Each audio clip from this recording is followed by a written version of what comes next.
Good morning बच्चों। Start करते हैं आज का एक इम्पॉर्टेंट टॉपिक जो है कोड ऑफ कंडक्ट।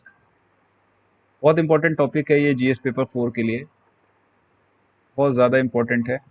देखिए, अभी आप सब लोगों ने केस स्टडीज़ की क्लासेस को स्टार्ट किया है ना, केस स्टडीज़ की राइटिंग को स्टार्ट किया है। केस स्टडीज़ की राइटिंग में आप सेवरल टाइम्स एक क्वेश्चन पूछते हो कि सर इसमें जो कंडीशन दी है कि you are a civil servant, और सिविल सर्वेंट की डिफरेंट डिफरेंट पोस्ट हैं। कभी आप पीडब्ल्यूडी में होते हो, कभी आप फिनेंस में होते हो, कभी आप डिस्ट्रिक्ट मजिस्ट्रेट होते हो। तो सर हमने जो इसके बाद में जो कंडीशंस दी होती हैं इनके साथ में, हमने उसमें किस पेरी फेरी में एक्शन लेना है, और हमारा जो एक्शन है वो कहाँ पर राइट होगा, क्या रॉन्ग होगा। तो वो एक्शन हमारा क्या राइट है, क्या रॉन्ग है, क्या जस्टिस है, क्या इनजस्टिस है, क्या जस्ट है, क्या अनजस्ट है, ये हम कैसे तय करेंगे। और वो पेरी फेरी क्या होगी, क्योंकि समटाइम्स क्या होता है कि आप मोरल ग्राउंड पर तो राइट, जो मोरल ग्राउंड पे आपको दिखाई देता है ये राइट है, but as an a civil servant वो पता लगता है कि इट्स अ रॉन्ग डिसीजन। वहां पर आपके मार्क्स भी डिडक्ट होते हैं। तो ये बहुत इंपॉर्टेंट हो जाता है कि आप सिविल सर्विसेज की डायमेंशन में ये समझें कि आपका कोड ऑफ कंडक्ट क्या है। इसलिए कोड ऑफ कंडक्ट क्या है वो बड़ा इंपॉर्टेंट हो जाता है। इसीलिए हम आज सिर्फ इस लेक्चर में कोड ऑफ कंडक्ट की बात नहीं करेंगे, सिर्फ कोड ऑफ कंडक्ट की बात नहीं करनी है हमने हमने डायमेंशन समझनी है कोड ऑफ एथिक्स की भी। जो एडमिनिस्ट्रेशन में बार बार बात की जा रही है कि अब कोड ऑफ एथिक्स लाए जाएं, 2004 में होता कमेटी ने भी इसको रिकमेंड किया। तो आज हम कोड ऑफ कंडक्ट के कंसेप्ट को समझेंगे, कोड ऑफ एथिक्स के कंसेप्ट को समझेंगे, और जो हमारे सिविल सर्विसेज रेगुलेशन है उसमें हम देखेंगे कि code of conduct civil servant की जो वैल्यूज हैं वो क्या वैल्यूज होनी चाहिए to take a judgement, to take a action in a particular condition. एक पर्टिकुलर कंडीशन में क्या एक्शन लेना है, तो उसकी डायमेंशंस क्या होनी चाहिए उसको भी हम समझने की कोशिश करेंगे। सो पॉइंट वाइज पॉइंट एक एक क्वेश्चन पर डिस्कशन स्टार्ट करते हैं। सबसे पहला जो हमारा पॉइंट है कि कोड ऑफ कंडक्ट है क्या। तो कंडक्ट का मतलब हमने समझना है, कंडक्ट का मतलब है कि किसी एक कंडीशन में आपका एक्शन, आप अगर सिविल सर्वेंट हैं तो आपका एक्शन क्या होगा। फिर मैं बात करता हूँ कंडक्ट की, यहाँ पर कोड क्या है, कंडक्ट क्या है। अगर हम अभी सिविल सर्विसेज को भूल जाएं और हम ये समझें कि एक कोई भी ऑर्गेनाइजेशन है, उस ऑर्गेनाइजेशन के सिस्टम को रन कराना है, इट इज एन ऑर्गेनाइजेशन। इस ऑर्गेनाइजेशन के सिस्टम को आपको रन कराना है। अब जब सिस्टम को रन कराना है, एक एक पॉइंट को बहुत आराम से समझिएगा, मैं बहुत आराम से समझा रहा हूँ। तो रन कैसे कराना है ये दिमाग में आए तो दो वर्ड्स हमेशा यूज किए जाते हैं, एक तो एफिशिएंटली। एफिशिएंटली आपको रन कराना है, इफेक्टिवली रन कराना है। एफिशिएंटली मतलब minimum input maximum output, effectively मतलब एक टाइम डोमेन के हिसाब से कि इतने टाइम में आपको रन कराना है, कॉस्ट और टाइम। तो ऑर्गेनाइजेशन के सिस्टम को रन कराना है प्रॉपर ढंग से, प्रॉपर रन कराना है एफिशिएंटली और इफेक्टिवली। ठीक है। अब ऑर्गेनाइजेशन के सिस्टम को रन कराने के लिए, ऑर्गेनाइजेशन जो रन करेगा वो तब आप रन करा पाओगे जब आप ये देखोगे कि ऑर्गेनाइजेशन का फॉर्मेशन किन वैल्यूज से हुआ है, वो मेजर वैल्यूज क्या हैं, वो कोर वैल्यूज क्या हैं, वो फंडामेंटल वैल्यूज क्या हैं जिससे ऑर्गेनाइजेशन बनी है। Number one. नंबर सेकंड, आप ये देखोगे कि उस ऑर्गेनाइजेशन में मेरा प्रोफेशन क्या है। मेरे प्रोफेशन में फिर मेरे राइट्स क्या हैं, क्योंकि जो राइट्स होते हैं वही आपकी डिसीजन मेकिंग पावर को तय करते हैं। डिसीजन मेकिंग पावर मीन्स आपके एक्शन। तो आपके एक्शन क्या होंगे उस ऑर्गेनाइजेशन में, आपकी डिसीजन मेकिंग पावर आपकी क्या होगी उस ऑर्गेनाइजेशन में, ये आपने देखना है। अपने एक्शंस को देखना है आपने ऑर्गेनाइजेशन। अब ये ऑर्गेनाइजेशन किन वैल्यूज पर है, वो वैल्यूज डिकोड होंगे प्रिंसिपल्स में, वो प्रिंसिपल्स डिकोड होंगे नॉर्म्स में एंड रूल्स में। अगर आप जनरल डेफिनेशन की बात करो कि what are code of conduct, तो code of conduct are the norms and rules जिनको फॉलो करना होता है, फॉलो करके एक्शन लेना होता है उस ऑर्गेनाइजेशन में वर्क कर रहे प्रोफेशनल्स को। बट वो किस बेसिस पे होंगे, उनके प्रिंसिपल्स क्या होंगे, उनकी वो प्रिंसिपल्स, कोई भी नॉर्म्स या रूल्स प्रिंसिपल से बनते हैं, वो प्रिंसिपल्स किससे बनेंगे, वैल्यूज से। फॉर एग्जाम्पल अगर हम अपने सिविल सर्विसेज की बात करें तो हमारी कोर वैल्यू क्या है, हमारे सिविल सर्वेंट्स किस वैल्यू को बेस मान के वर्क करेंगे। तो हमारा जो कोर वैल्यू है हमारे सिस्टम का, वो सिस्टम हमारा कैसा है, डेमोक्रेटिक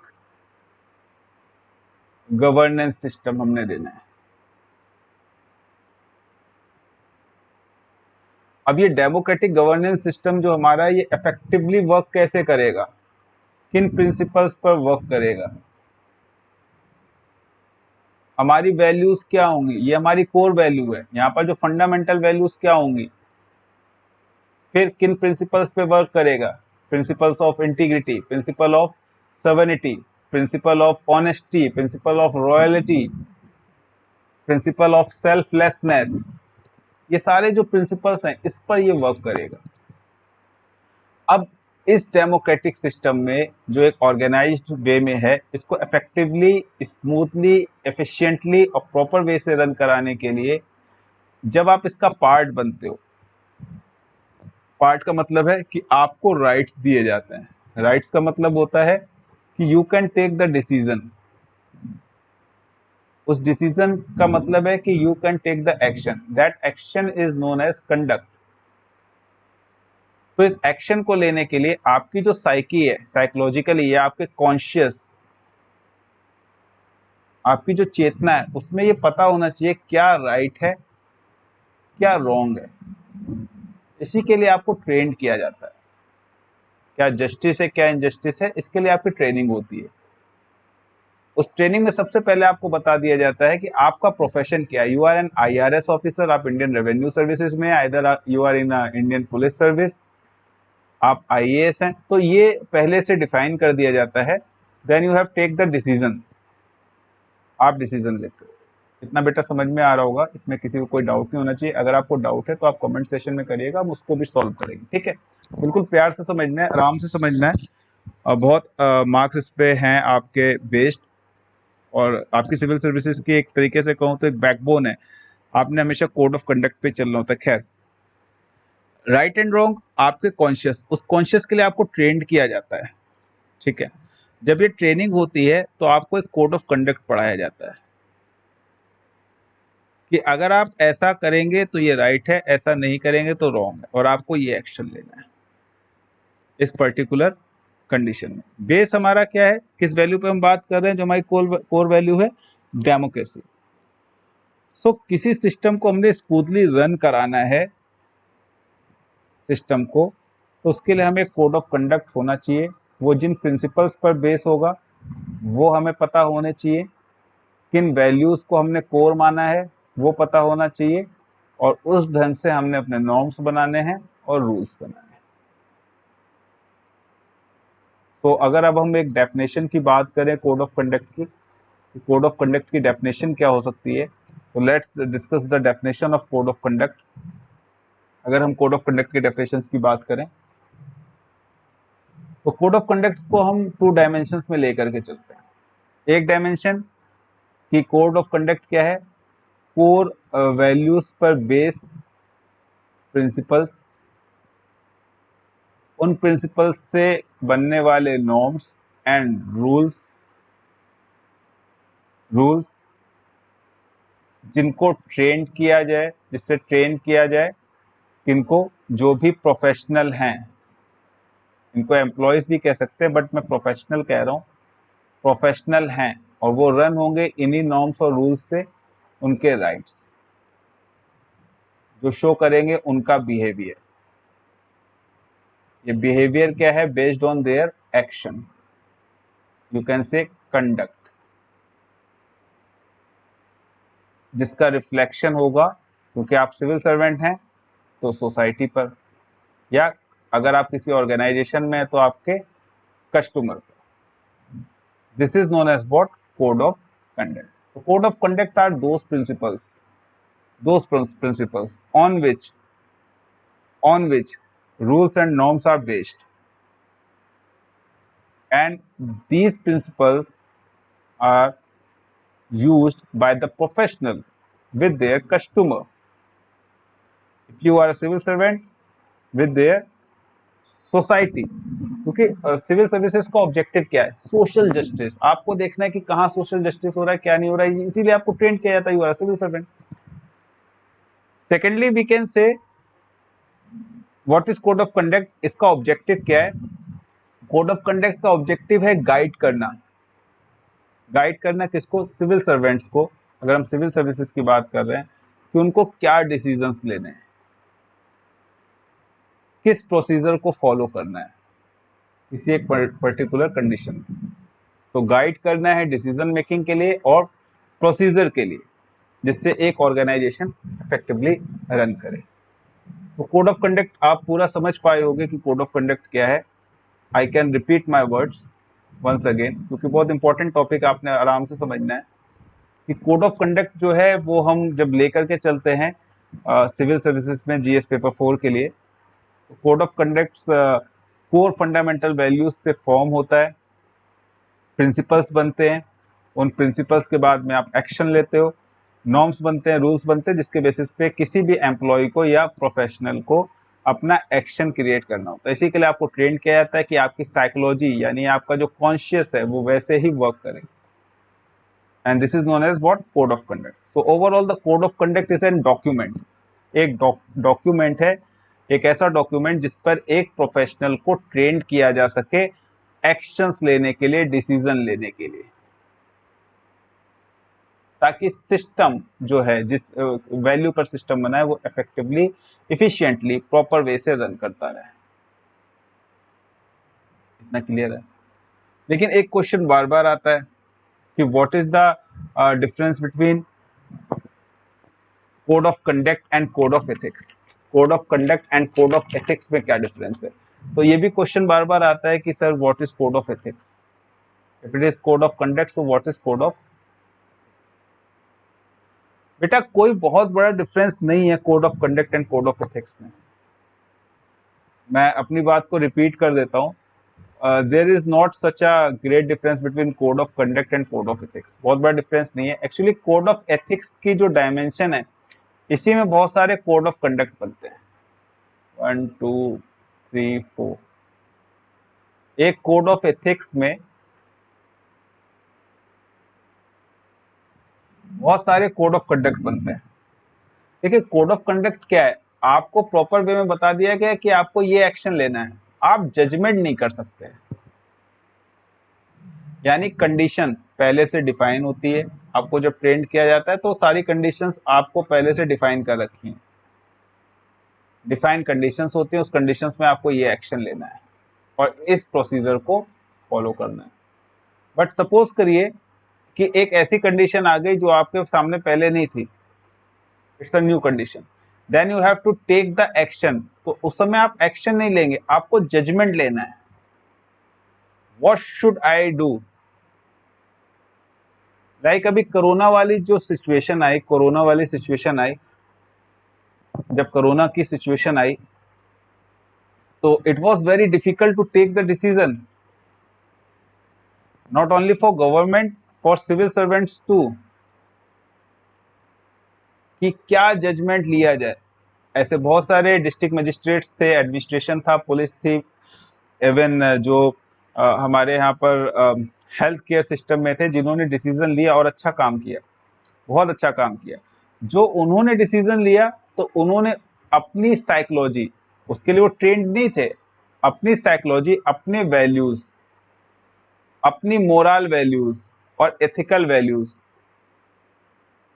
अपने एक्सपीरियंसेस का यूज किया और एक राइट डिसीजन लिया एक अनसर्टेन कंडीशन के लिए, जिसको हम एक्शन से ज्यादा जजमेंट कहते हैं। तो what is code of ethics? Code of ethics is a judgement. जो कंडीशन हमें नहीं पता है, उस कंडीशन के लिए हम क्या जजमेंट लें, that is known as what? Code of ethics. That's why the code of ethics is a very broad. अब जब हमने वो सपोज करिए हमने कोविड में बहुत सारी ऐसे कंडीशंस देखी जो हमें नहीं पता थी, हमने डिसीजंस लिए, उन डिसीजंस का रिजल्ट पॉजिटिव निकला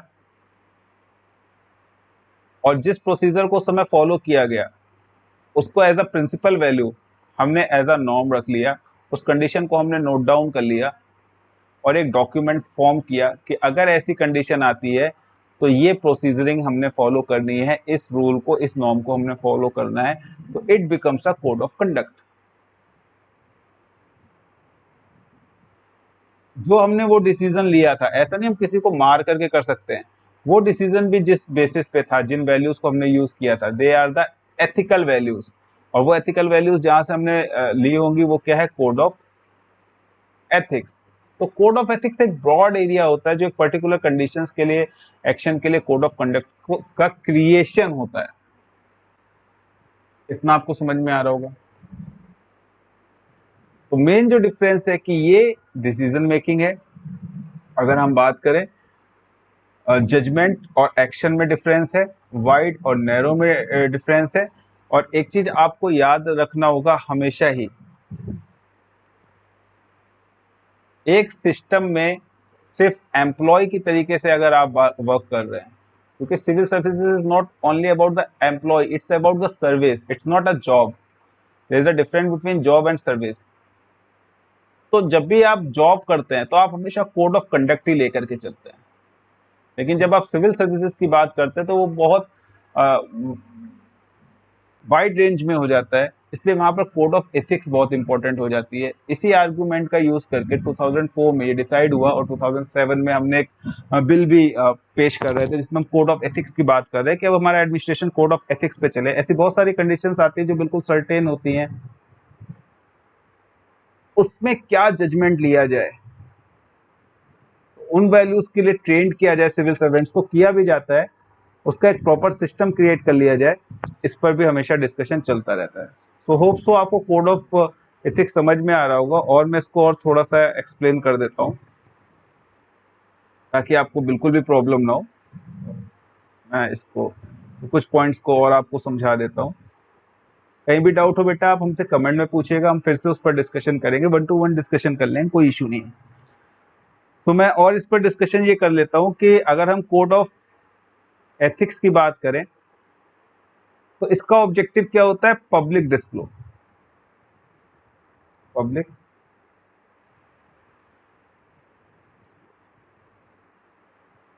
अगर हम कोड ऑफ कंडक्ट की बात करें तो इसका ऑब्जेक्टिव क्या होता है, एम्प्लॉय परफॉर्मेंस। इसका पब्लिक डिस्कोर्स से कोई भी लेना देना नहीं है। तो these are the dimensions.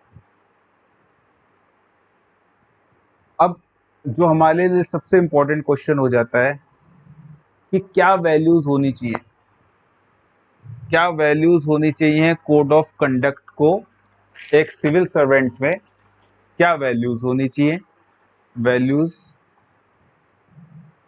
In a civil servant. Civil servant में क्या वैल्यूज होनी चाहिए ताकि वो कोड ऑफ एथिक्स, इधर कोड ऑफ कंडक्ट, मैं दोनों की बात कर ले रहा हूं, कोड ऑफ एथिक्स इधर कोड ऑफ कंडक्ट, एक डेमोक्रेटिक नेशन में, एक डेमोक्रेटिक नेशन में एक डेमोक्रेटिक ऑर्गेनाइजेशन को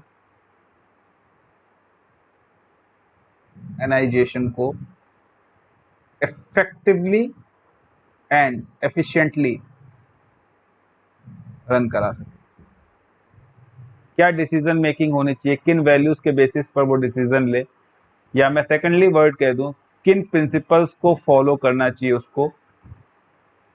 और हमारे देश में एक डेमोक्रेटिक कंट्री में या डेमोक्रेटिक ऑर्गेनाइजेशन हम कह सकते हैं इस स्टेट को, इस डेमोक्रेटिक ऑर्गेनाइजेशन में हम अपने सिविल सर्वेंट से किन प्रिंसिपल्स के बेसिस पर या क्या वैल्यूज चाहते हैं जिनको वो फॉलो करके एक्शन ले। तो वो जो मेजर वैल्यूज हैं हम उस पर डिस्कशन कर लेते हैं, that is very very important कि क्या क्या उनके पास में मेजर वैल्यूज होनी चाहिए। क्लियर है? जो सबसे मेजर वैल्यू है वो होनी चाहिए इंटीग्रिटी। सिविल सर्वेंट्स की ये सबसे कोर वैल्यू है। आपने आंसर राइटिंग में हमेशा इस वैल्यू को यूज करना है, और बेटा जब भी केस स्टडी लिख रहे हो तो आपको इस वैल्यू को यूज करना ही करना है। इट्स द कोर वैल्यू, सत्यनिष्ठा हिंदी में इसको कहते हैं। Integrity is the core value of civil servant. Second है devotion to the duty. Duty के लिए उसका डिवोशन होना चाहिए। ड्यूटी जो है इसको हम हिंदी में कर्मा भी कहते हैं या कर्तव्य। जो कर्तव्य है, जो उसको डिफाइन है, वो किस बेसिस पे होता है? हु एम आई, अपने प्रोफेशन में मैं कौन हूं, and that is very important. Third, उसका बिहेवियर कैसा होना चाहिए। There are different types of behaviour. देखिए बिहेवियर क्या होता है उसको भी आप समझ लीजिए। सबसे पहले ह्यूमन कॉन्शियस होती है, जो ह्यूमन की चेतना होती है जिससे वो सोचना शुरू करता है, उसका थिंकिंग प्रोसेस होता है। उस थिंकिंग प्रोसेस से ही वो एक्शन लेता है। जो एक्शन वो बार बार ले रहा होता है एक ही कंडीशन में, किसी कंडीशन में बार बार लिए जाने वाला action, it's become a what? Behaviour. So behavior shows your values, your principles on which you are working. So behavior कैसा होना चाहिए? क्योंकि आपकी वैल्यू डेमोक्रेटिक है, तो आपका behaviour as an civil servant, आप सिविल सोसाइटी में रह रहे हैं, तो आपका बिहेवियर डेमोक्रेटिक बिहेवियर होना चाहिए। सब आपके कोर वैल्यूज हैं जो हम एक सिविल सर्वेंट से एक्सपेक्ट करते हैं सिविल सोसाइटी में, इंडिया जैसी ऑर्गेनाइजेशन के लिए। इसके बाद में है जो उसके थिंकिंग में होना चाहिए कि जस्टिस इनजस्टिस हम कहां से निकालेंगे। जस्टिस एंड इनजस्टिस के लिए हम किसको बेस मानेंगे, क्योंकि उसको पता होना चाहिए कि राइट और रॉन्ग कहां पर है, रॉन्ग कहां पर है। तो वो प्रिंसिपल ऑफ क्या है? प्रिंसिपल ऑफ कॉन्स्टिट्यूशन पर वर्क करेगा। कॉन्स्टिट्यूशन में जो मेजर प्रिंसिपल्स हैं उस पर वर्क करेगा, और जो मेजर प्रिंसिपल है वो क्या है? रूल ऑफ लॉ, कानून का शासन है देश में, इस प्रिंसिपल पे वो वर्क करेगा। Nothing is ever to the law, law से ऊपर कोई भी नहीं है, आप लॉ से ऊपर किसी को नहीं देखेंगे। तो रूल ऑफ लॉ को उसको फॉलो करना है। या सेकेंडली हम इसको एक दूसरे शब्द में भी कह सकते हैं, supremacy of constitution.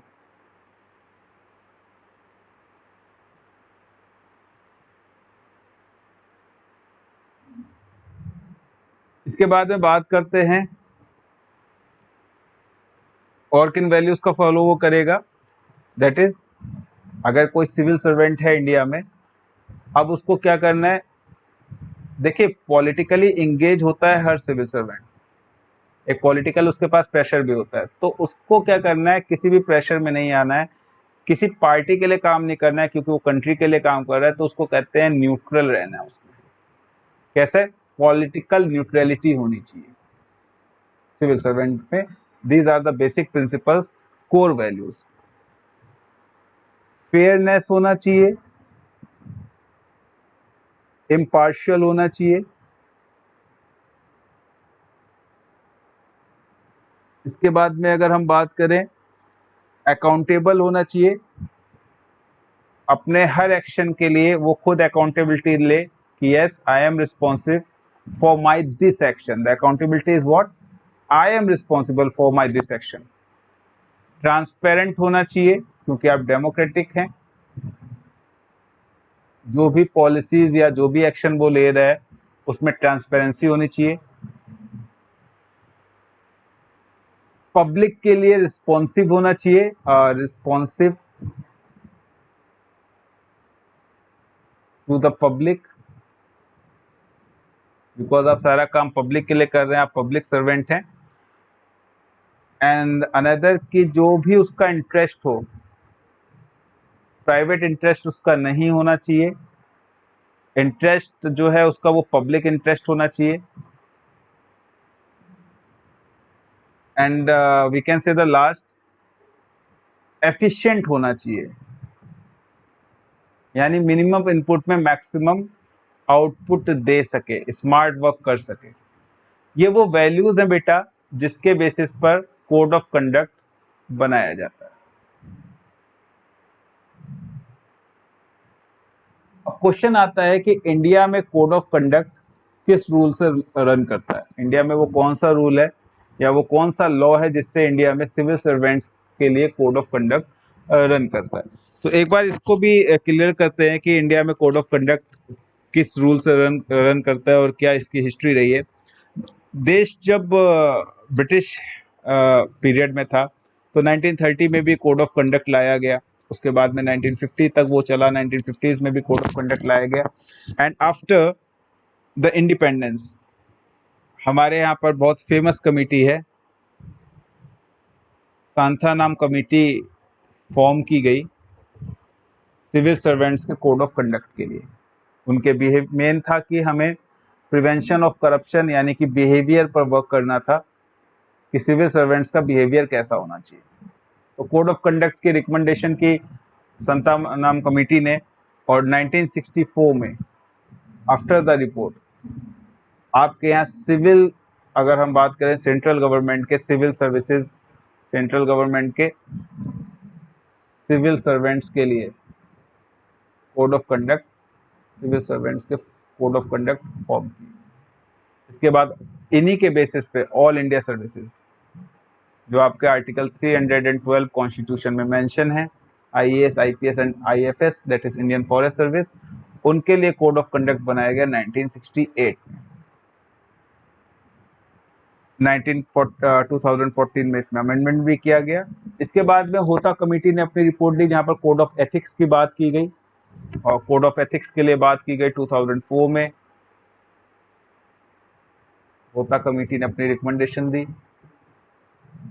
Second administrative report आई और बात होना शुरू हुई कि अब हमने सेकंड एडमिनिस्ट्रेटिव रिफॉर्म जो है एआरसी, बात होना शुरू हुई कि अब हमने कोड ऑफ एथिक्स पर जाना है। एक बिल अभी अटका हुआ है तो उस पर हम बाद में बात करेंगे, जो आज का हमारा टॉपिक नहीं। ये इसका हिस्टोरिकल बैकग्राउंड है।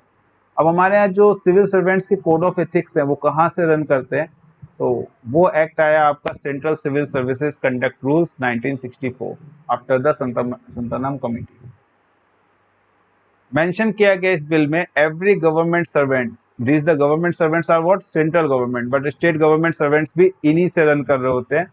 शेल एट ऑल टाइम्स, इसी को फॉलो करते हैं, रन नहीं एमरेज सॉरी कि उसको फॉलो करते हैं। Every government servant shall at all times, क्या फॉलो करना है उसको, maintain absolute integrity, absolute integrity को मेंटेन करना है। They must seem like a single body,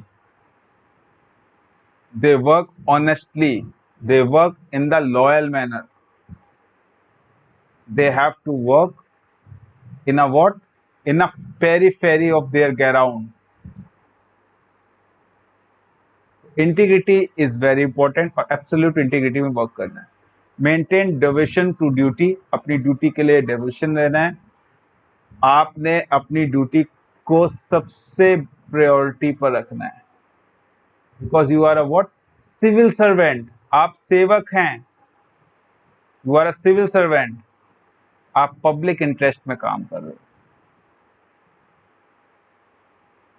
आप जस्टिस के लिए काम कर रहे हो, सोसाइटी के जस्टिस के लिए।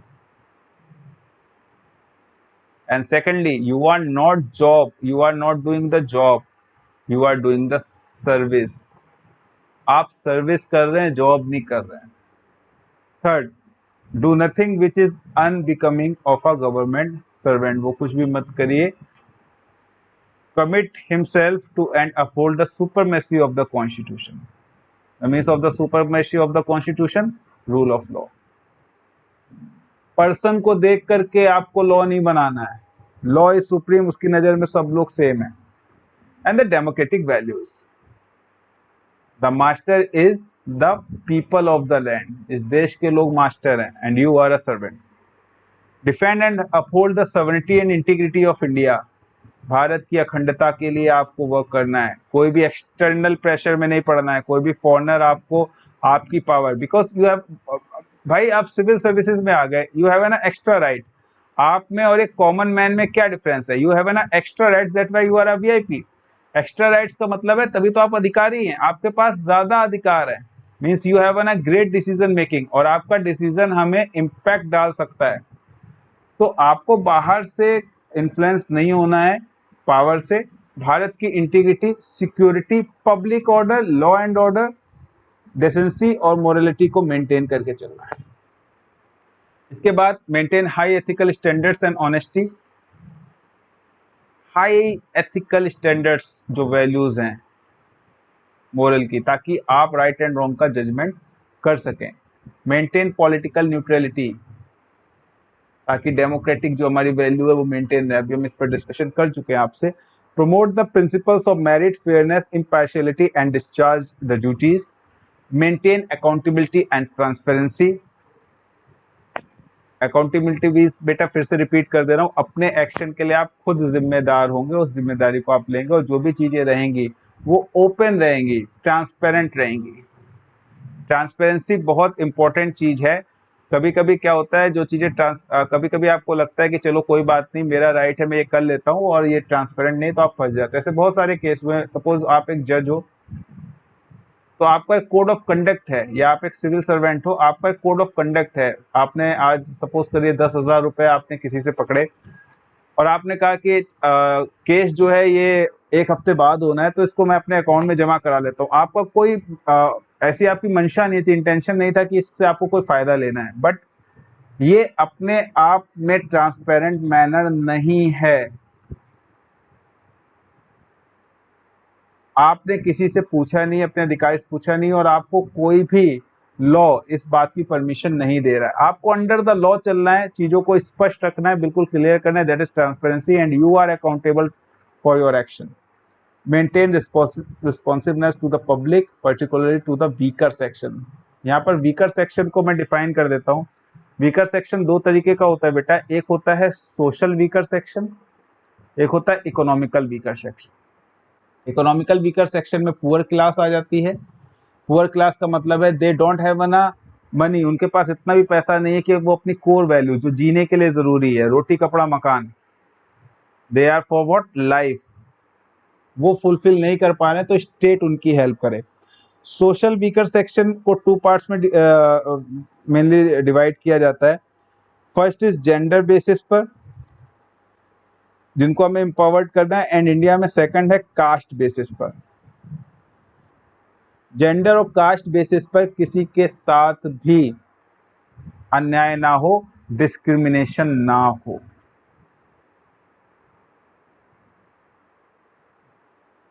भेदभाव ना हो। तो ये वीकर सेक्शन है, इसको वनरेबल सेक्शन भी कहते हैं। तो ये आपको अपहोल्ड करना है, इन पर ज्यादा फोकस करना है। Maintain courtesy and good behaviour with the public, take decision solely in the public interest and use cost of public resources efficiently. जो पब्लिक के रिसोर्सेज हैं एफिशिएंटली यूज हो, इफेक्टिवली यूज हो, और इकोनॉमिकली यूज हो। सबसे अच्छा एग्जांपल इसका है आपकी ट्रेन, पब्लिक रिसोर्स है। जब आपसे कहा जाता है कि ट्रेन का किराया क्यों नहीं बढ़ना चाहिए, because it is a public resource. इसका मेन ऑब्जेक्टिव क्या है कि जो वीकर सेक्शन है वो भी आ जा सके। They don't have such money कि वो अपने लिए कार खरीद ले। वो पब्लिक यूटिलिटी है, पब्लिक रिसोर्स है। बसेस जो गवर्नमेंट दे रही है पब्लिक रिसोर्स है, वो बहुत ज्यादा महंगी नहीं हो सकती, उनको इफेक्टिवली होना है। हमें किसकी हेल्प करनी है एज अ कंट्री? जो पीछे रह गए हैं। इसके बाद में बात करते हैं, क्योंकि हम इसी फिलॉसफी से बेटा काम कर रहे हैं, इसी फिलॉसफी से हम आगे बढ़ रहे हैं। यही हमारा आइडिया ऑफ इंडिपेंडेंस था कि कोई भी व्यक्ति जो लाइन में सबसे पीछे है, जो वीकर है, जो वनरेबल हो, पीछे ना रह जाए, उसको हमें एम्पावर्ड करना है। Declare any private interest relating his public duties. तो आपको किसी भी प्राइवेट इंटरेस्ट को नहीं लेके चलना है, कोई भी कंफ्लिक्ट ऑफ इंटरेस्ट नहीं रहना चाहिए आपकी ड्यूटी में, ये याद रखना है आपने। Resolve any conflicts in a way that protects the public interest. Not place himself under the financial और अदर ऑब्लिगेशंस। अभी मैंने आपको एग्जांपल दिया भी इसका। To any individual organisation which में influences the performance is official duty. आपका performance अगर डिक्रीज हो रहा है तो ऐसा कोई भी काम मत करिए। not misuse his position as a civil servant and not take decisions in order to drive. Why it is so? Because you have an extra right. आप अधिकारी हैं, आपका एक डिसीजन और आपका एक मिसयूज पावर इम्पैक्ट डालेगा होल सिस्टम की एफिशिएंसी पर, इफेक्टिवनेस पर, उसकी क्रेडिबिलिटी पर, उसकी अकाउंटेबिलिटी पर। फाइनेंशियल और material benefits for himself, his family और हिज फ्रेंड्स, ये नहीं होना चाहिए। Make choices, take decision and make recommendations on merit alone, act with fairness and impartiality and not discriminate against anyone, particularly the poor and underprivileged sections of the society। underprivileged आपको बता चुका हूँ। अब underprivileged में कभी कभी minorities भी आ जाते हैं, उस पर हम बाद में बात करेंगे, वो पूरा एक टॉपिक ही है कि हम minorities को अभी यहाँ पर नहीं ले रहे या कैसे लेना है। refrain from the doing anything which is or more be contrary to any law, rule, regulations and established practices। maintain discipline, यहाँ पर देखिए डिसिप्लिन का मतलब क्या है? मर्यादा। इसको हिंदी में मर्यादा कहते हैं। मर्यादा का मतलब लिमिटेशन नहीं होता है। डिसिप्लिन का मतलब होता है देयर इज एन कोड जिसको आपको फॉलो करना है और आपका एक्ट वैसे होगा। अगर हम रामायण की बात करते हैं तो वहां पर बार बार मर्यादा वर्ड आता है। मर्यादा, मर्यादा is a discipline, it's not a limitation. मर्यादा मीन्स व्हाट? आप किसी भी प्रोफेशन में आप पहली बात कौन है और आपके जूनियर्स क्या हैं, आपके सीनियर्स क्या हैं और आपका कस्टमर कौन है जिसके लिए आपको परफॉर्म करना है, तो उनके साथ में आपका बिहेवियर कैसा है और वो बिहेवियर कितना इफेक्टिव है, ये सब तय करता है कि आपका जो डिसिप्लिन क्राइटेरिया है, डिसिप्लिन क्राइटेरिया उसकी पेरीफेरी क्या है। इसके बाद में है and that is known as the discipline, that's why the discipline is the core value of a civil servant. maintain confidentiality in the performance of his official duties required by any law। confidential आपको रहना है। ऐसे बहुत सारे case studies आते हैं जहां पर confidentiality की बात होती है। अभी हम आगे इस पर और भी लेक्चर्स बनाने वाले हैं तो आपको और समझ में आएगा। time being in force particularly with regard to information disclosure of which may prejudicially affect the sovereignty and integrity of India। ऐसा कोई भी आपको इंफॉर्मेशन शेयर नहीं करनी है। सिक्योरिटी ऑफ स्टेट, स्टेट की सिक्योरिटी के ऊपर अगर कोई क्वेश्चन आ रहा है तो वो ड्यूटी आपको नहीं परफॉर्म करनी है। स्ट्रेटेजिक एंड साइंटिफिक और economical interest of the state वो एबॉलिश नहीं होने चाहिए। Friendly relations with the foreign countries lead to incitement of the offence illegal unlawful gain to any person, ये आपको फॉलो बिल्कुल नहीं करना है। इसके बाद में बात करते last, perform and discharge his duties with the highest degree of professionalism। highest degree of professionalism मतलब काम से काम, professionalism। देखिए प्रोफेशनल का मतलब समझिए, who are you, you have to perform that at that time। Suppose करिए आप एक पुलिस ऑफिसर हैं, आपको पता लगता है कि आपके एरिया में राइट्स हो गए हैं, आपके एरिया में उसी समय आपकी बेटी की तबीयत खराब है, बहुत ज्यादा खराब है, उसको आपको डॉक्टर के पास लेके जाना, आप क्या करेंगे? आप राइट्स में जाएंगे या डॉक्टर के पास जाएंगे? ऑब्वियस है कि आप राइट्स में जाएंगे, क्योंकि राइट्स अगर कहीं दंगे हुए हैं तो उसको आप ही संभाल सकते हैं, वो सिर्फ आपकी पोस्ट है, उसके लिए आप अकाउंटेबल हैं। अगर आपके घर में कोई बीमार है तो उसको डॉक्टर के पास कोई भी ले जा सकता है, कोई अंतर नहीं पड़ता, लेकिन दंगा कोई और नहीं रोक सकता है, सिर्फ आप रोक सकते हैं, आपको उसके लिए ट्रेंड किया गया है। अगर आप ऐसा करते हैं तो आप हाईएस्ट डिग्री ऑफ प्रोफेशनलिज्म का यूज कर रहे हैं, जो आपके अंदर होनी चाहिए कि उस समय आपको कंफ्लिक्ट नहीं होना चाहिए कि मैं अपनी बेटी को लेके जाऊं और मैं बताऊं मैं फादर भी तो हूं, या you are a father but there is a mother too, there is a brother too, are lots of family members, but you don't have a colleague because that is your area, your responsibility, and you only can handle that। that is the high level degree of professionalism, dedication to the best of his abilities। you are trained और आप पर सरकार ने एक भरोसा जताया था, आप कैपेबल थे इस एरिया, इस सिचुएशन को हैंडल करने के लिए। So it was the lecture of code of conduct and code of ethics. हमने समझने की कोशिश की और ये भी देखा कि सिविल सर्विसेज में किन रूल्स को हम फॉलो कर रहे हैं। ये इसका पार्ट फर्स्ट था, हम पार्ट सेकंड भी लेके आएंगे। आप चैनल को सब्सक्राइब करें और कोई डाउट हो तो भी आप पूछें। ये क्लास लेक्चर है बेटा, ये आपको यूट्यूब पे मिल जाएगा, सब्सक्राइब कर लेना। डाउट हो यूट्यूब पे भी आप हमसे क्वेश्चन पूछ सकते हो, हमारे व्हाट्सएप नंबर पे भी जाकर पूछ सकते हो, वो सब कुछ हमने नीचे मेंशन कर दिया है। ये फ्री क्लासेस हैं, बहुत मिनिमम में हम आपको पढ़ा रहे हैं, आपके डाउट्स को क्लियर कर रहे हैं। कोई भी डाउट्स आपको कहीं भी हो सिविल सर्विसेज में, you can ask. Thank you very much.